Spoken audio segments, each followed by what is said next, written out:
குரல் வேத நேயர்களுக்கு வணக்கம். நேயர்களே, சவாலோ சவால் நிகழ்ச்சியில் உங்களை சந்திப்பதில் பெருமகிழ்ச்சி அடைகிறேன். இன்றைய சவாலோ சவாலுக்கான குரல் ஆபயன் குன்றும் அறுதொழிலோர் நூல் மறப்பர் காவலன் காவான் எனின். இது கொடுங்கோன்மை அதிகாரத்தில் அமைந்த குரல். ஆபயன் என்பதற்கு பசுக்கள் பால் தராது, ஆறு வேளை பூஜை நடைபெறாது, அந்தணர்கள் வேதம் ஓத மாட்டார்கள், அதனால் மழை வளம் குறையும். இது மாதிரிதான் எல்லா உரையாசிரியர்களும் விளக்கம் அளித்துள்ளனர். இப்போ அரசன் நீதிமுறை செய்து மக்களை காக்கவில்லை என்றால் அதன் விளைவு என்ன? பசு பால் கறவாது என்று சொல்கிறார்கள். இது ஏற்புடையது தானா? சிறிதும் ஏற்புடையது அல்ல. அப்படியானால் இந்த குறளின் சரியான கருத்து என்ன என்று பார்ப்போம். ஆ என்ற ஒற்றை சொல்லுக்கு ஆக்கம் என்று ஒரு பொருள் உண்டு. இந்த பொருளை நாம் வேறு எங்கும் தேடிச் சென்று காண வேண்டியதில்லை. திருக்குறளிலே இச்சொல் அமைந்துள்ளது. ஆதும் எண்ணுமவர் என்னும் குறளில் அமைந்துள்ளது. ஓதல் வேண்டும் ஒளிமாழ்கும் செய்வினை ஆதும் எண்ணுமவர் என்னும் குறளில் அமைந்துள்ளது. ஆதும் என்பது ஆ கூட்டல் தும் என்று இரண்டு சொற்களின் சேர்க்கை. ஆதும் என்பதன் பொருள் யாது? மேன்மேலும் உயர்வோம் என்று நினைப்பவர் என்று பரிமேலழகர் விளக்கம் கண்டுள்ளார்.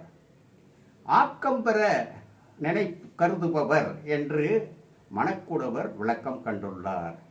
இந்த ஆ என்ற ஒற்றை சொல் மேன்மேலும் உயர்தலும் ஆக்கம் பெறுதலும் ஒரே பொருளுடையது, ஆக்கம் என்ற பொருள் உடையது. ஆக இந்த ஆ என்ற ஒற்றை சொல் ஆக்கம் என்ற பொருள் உடைய சொல். இந்த அடிப்படையில் தான் விளக்கம் காண வேண்டும். ஆபயன் குன்றும் ஆக்க பயன் குன்றும். இந்த இடத்தில் ஆக்கம் விளைச்சல் பயன் மேல் நிற்பது.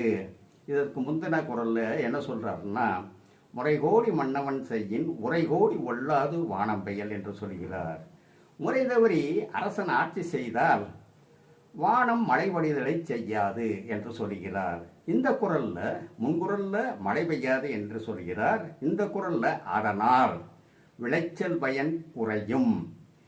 அறுவகை தொழிலோர் வணிகம் முதலான அறிவகை தொழிலோர் நூல் மறப்பர் தங்கள் தொழிலை செய்ய மாட்டார்கள் என்பதே இதனுடைய சரியான விளக்கம்.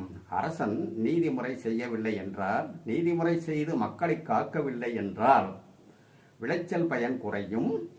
அதனால் வணிகம் முதலான அறுவகை தொழிலினரும் தங்கள் தொழிலை மறந்து விடுவர், தங்கள் தொழிலை செய்ய மாட்டார்கள் என்பதுதான் இக்குறளின் மிகச்சரியான விளக்கம்.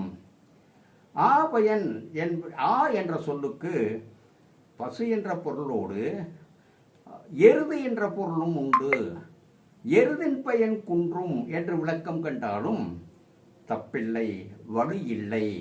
ஏனென்றால் உழவு தொழில் உழுதல் முதலான உழவு தொழில் எருதின் அடிப்படையில் அமைந்துள்ள தொழில். இவ்வாறு பொருள் காண்பதே சாலச் சிறந்தது. ஒன்று விளைச்சல் பயன் குறையும், அல்லது எருதின் பயன் குறையும். ஆகவே உழவும் தொழிலும் நசிந்துவிடும். பாரதியார் என்ன சொல்றார்? உழவுக்கும் தொழிலுக்கும் வந்தனை செய்வோம் என்று சொல்கிறார். திருவள்ளுவர் என்ன சொல்கிறார்? அரசன் நீதிமுறை செய்யவில்லை என்றால் உழவு தொழில் நசிந்துவிடும், அதன் மேலும் மற்ற தொழில்களும் அறுவகையான தொழில்களும் நசிந்துவிடும் என்று சொல்கிறார். பாரதியார் சொல்வதும் திருவள்ளுவர் சொல்வதும் ஒரே கருத்து உடையன. இதுதான் இக்குறளுக்கு மிகச்சரியான விளக்கம். இதுபோல் இன்று வரை எவரேனும் உரை கண்டிருந்தால் நான் இந்த சவாலோ சவால் நிகழ்ச்சிக்கு பை சொல்லி விலகிவிட்டு ஓடிவிடுவேன். நன்றி, வணக்கம்.